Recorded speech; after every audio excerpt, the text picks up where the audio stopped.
We need to talk about the new norm again today, a show that I've discussed so many times that I don't even want to show you another clip. Instead, I'm going to show you the 3D rendering that the new norm Twitter account posted back in March. Have a look. You posted this meme?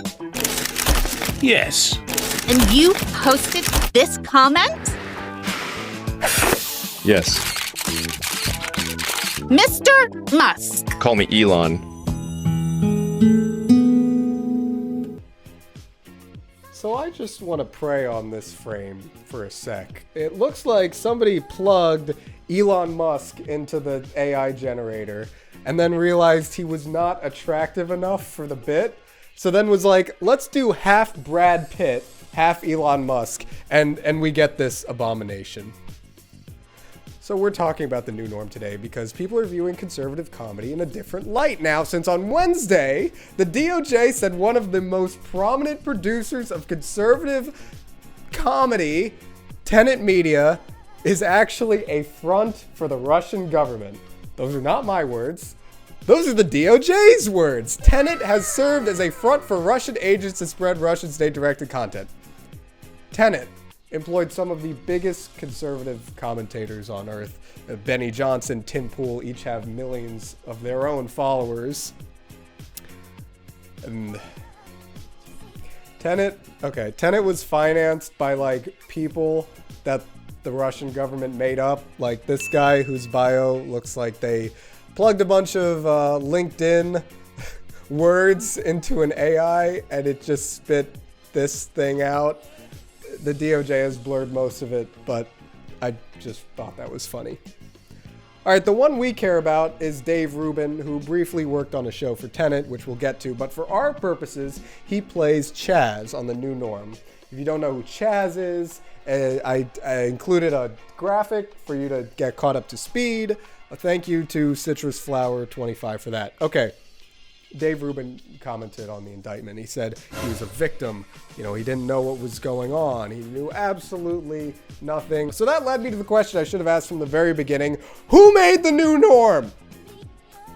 And it ended up being really hard to answer because nobody wants to take credit for it. Not Dave Rubin, not Tenet, not Steven Crowder, not Elon Musk, not OpenAI.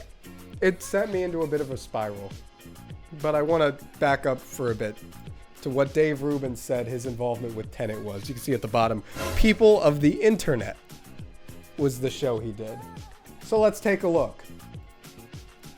Except we can't because this Rumble link does not work anymore. You know, because the indictment probably. Except not. The link never worked. This is the only reply to the tweet I just showed you. And look, Russia.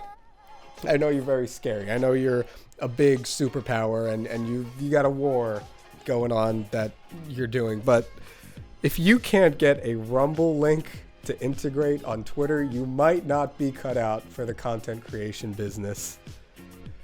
Anyway, I found my savior on the...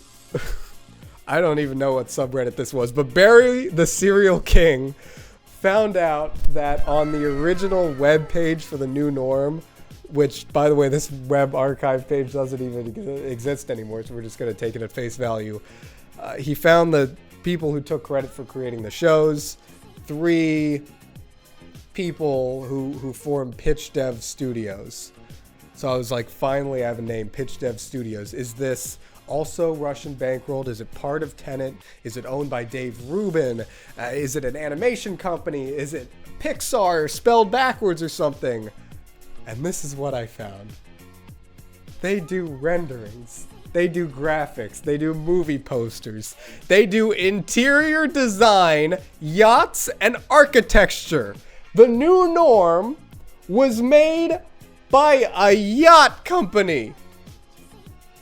And I don't know if interior design, yachts, and architecture, if they do interior design for yachts, or they do interior design and yachts. But it makes sense that the new norm was not made by animators. It was not voice acted by voice actors. This terrible thing could have only been made by an interior design company.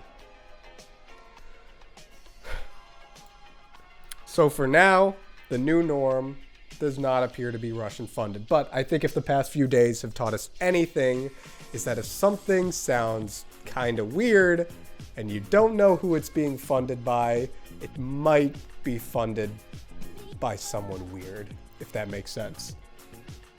So I hope you like this face, because it's the last you will see of the new norm on this channel. I swear. 2 hours later, people were still subscribing to Joeybar. You're still doing it. Yeah, I'm still doing it. I can't stop.